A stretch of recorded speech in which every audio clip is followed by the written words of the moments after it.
Abakati bwe tweronda osala lulagala kati tokalaba kaba kati balopingira kuli kakanye kagenda kabadde gadda wansi nga gaggadde eyo kakayita mu ttaka bakaganye babba n'ensobi gye bakola kukola wayo erinneke kigeza bakozesa muliro gwa kiki gwe bakozesa kati amusanze gano gabadde gadda okawayolo gabadde gakawansi awo seno kali kalala wano kabadde kalanga kakibira wano mu nyumba waya wa mirundi ebiri ono abadde naye gano tumanyi gye gakoma agono mapad okala kana kalibita kadde tekabadde katwale kali kakirira mu kitooke ekyo kiraba olagalo kizibu amasanyalaze okala kakutuse ati kati asaze bwatu nekajirako nekamukuba kuno kumukuba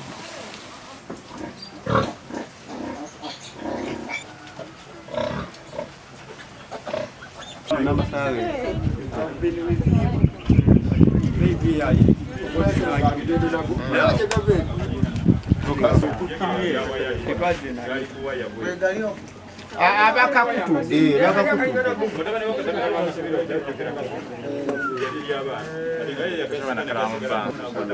kati bwe kakutuka ne kagwa ku bwema nawe kakulosinga wantayinza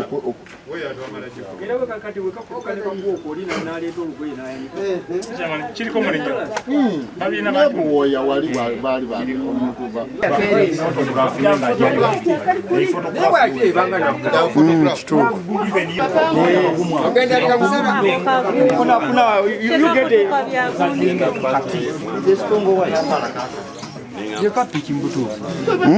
sio boya bakura kyo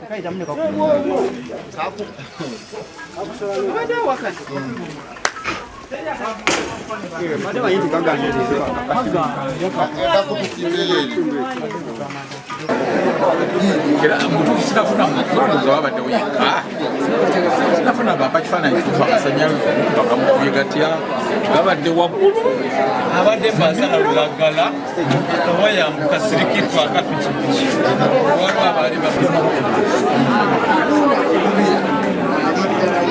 kitalo wenga bibwato bwagenza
tuwuliranga abakulembeze olw'ensonga nti obubbi bw'amasannyalaze bweyongedde, okubba kebo, okubba amasannyalaze, tukubira omulanga omumeme ejje kola omulimu gw'erina okukola olw'ensonga obubbi bw'amasannyalaze bweyongedde.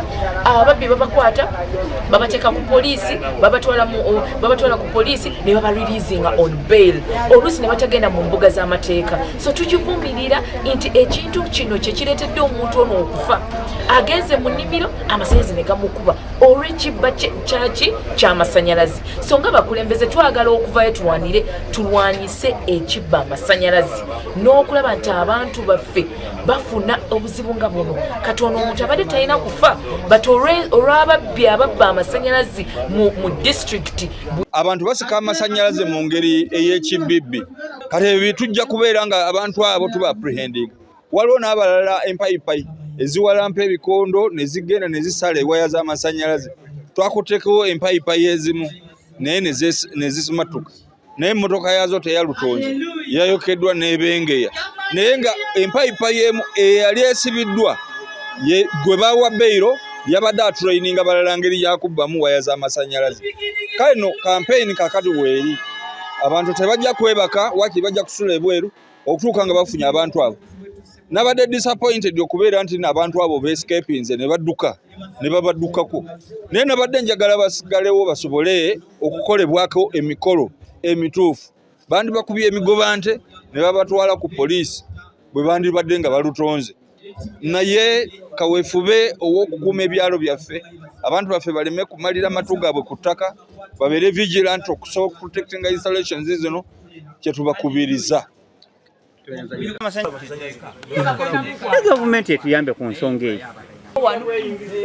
Naye enangunga wano ekibbi ky'amasannyalaze kiyitiridde ne mukuba mulobona mujjudde bikukunuddeyo n'abakulembeze bennyini abali mu bukulembeze nabo babba amasannyalaze. Kati fenna tulimu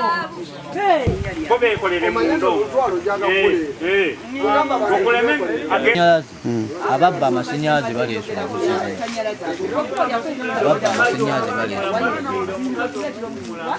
Ku bantu baffe kati tufiiriddwa omuntu wuuyo mulamba netukyamuzaawo.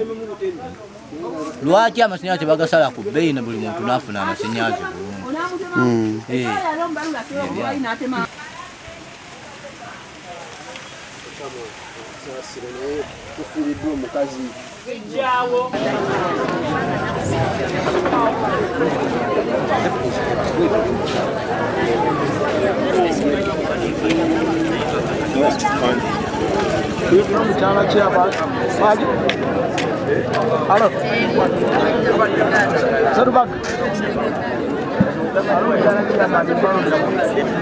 Mandi kazi kandi muto wa chairman kazango n'omugezi abamukyala wange mulamu wange tufunye ekikanga ky'amaanyi mbadde lugazi batuuze emikwano gyange bakubira essimu nti mulamu amasannyalaze gamukubye n'afa.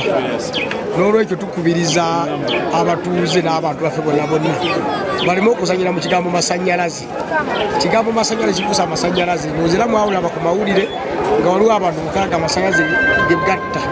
N'olwekyo tusaba abatuuze n'abawumeme bakolenga nnyo ebikwekweto ebyo, naffe abatuuze benyini okwekubiriza obutabba amasannyalaze. N'olwekyo tufunye ekiyongolo ky'amaanyi nnyo, abadde mukyala waffe abadde maama waffe buli kimu.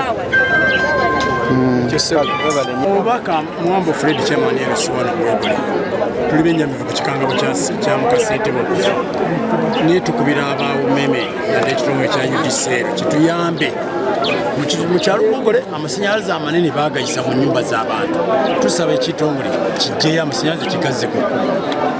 Twakati ekikolwa nga kino kyetulabye kakati ku ssaawa ya leero kitwenyamiza era nange ndimu yalekeevu kiri mu kyalo kigenda kutta bantu.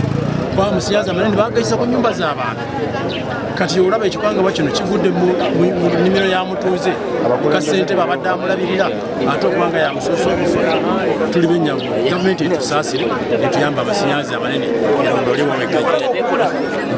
Nkuliza abatuuze bannaffe balekeraawo okuyisa obuwayi bw'amasannyalaze mu nnimiro z'abannaabwe. Kwanza ewange Galatiya nenayo omutuuze ayisa amasannyalaze mu nnimiro yange ne muganga ajja kunzitira abantu bwe namuganga kuyayomba buyombi. Tukubiza abatuuze bannaffe oba tosobola kuyingiza amasannyalaze gula sola kuleme kutemula abantu nga mukakiyamani watugenzeeko mu bintu ebitali bitegekeeka muganda. kyenkubiza kampuni y'amasanyalaze esobola okulambulanga layini z'amasanyalaze okulaba ani ateeko kawaya naye bolusimba layini bagiteeka awantu bagenda wakawa muntu kusoloozawo kusolooza sente mulambule layini z'amasanyalaze olagye zitambulira bona obutemunga obuganda nze kyenkumbikira ekyo nze Sebaduka Twaka Kizito Hussein ndi muweereza w'Obwakabaka mu Ggombolola eno eyasabaga Bongogwe nga nze atwala ekitongole ky'amawulire n'okukunga era omwogezi w'Obwakabaka mu Ggombolola eno. Tutuuse okusaasira kwaffe eri ssentebe w'Eggombolola eno ey'Engugwe omwami Mbalolejje musobola okufiirwa omukyala abadde amanyiddwa nga Maama Nantuba. Ekyamazima Chairman asigadde mu kaseera akazibu ennyo olw'okuba nti mulwadde era ali ku kitanda ono y'abadde amujjanjaba ate mu kaseera kano kubanga yamuvuddeko era obwedda buli gwe bakubira nti mukyala Mbalula afudde obwedda buli omu agamba olimba alabika Mbalula yakoze eki yafudde olw'okuba nti omusajja ali ku ndiri ate omukyala yavudde mu bulamu bw'ensi eno.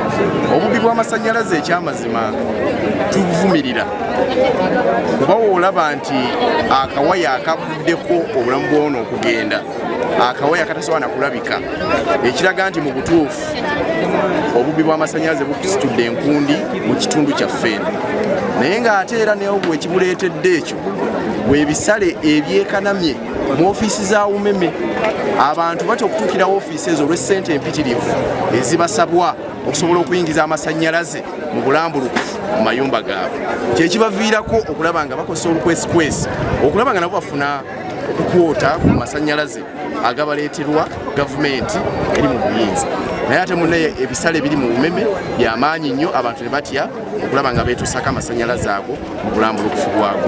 Amanya gange nze Sekidde David nga niwe Namwezi. Nze ku mwange nvumirira nnyo ababbirira amasannyalaze era bwe kiba kisoboka batandikirewo okufuuza buli nju ku nju buli abbirira amasannyalaze tuleme kufiirwanga bantu baffe mu kyeyonoonero kiti ekyo kyensaba ab'amasannyalaze baveeyo bafuuze buli kubaka ennyumba ezisinga mu kyemmanyi ziyinza okuba nga amasannyalaze tegali mu layini entuufu.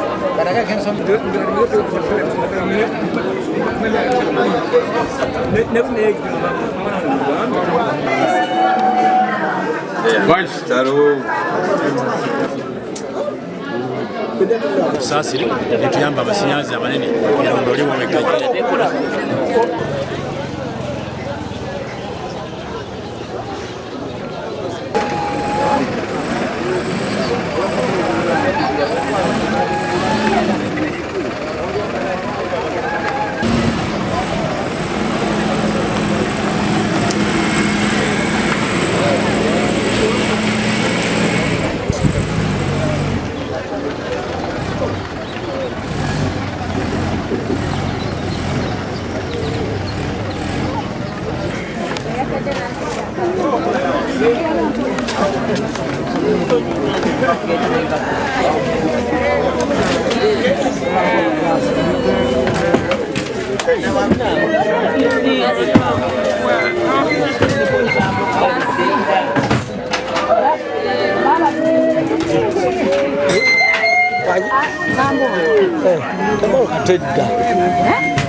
simanyi baani basobodde kumulaba mujjeyo bamutwale mu ddwaliro naafa tewali kisinga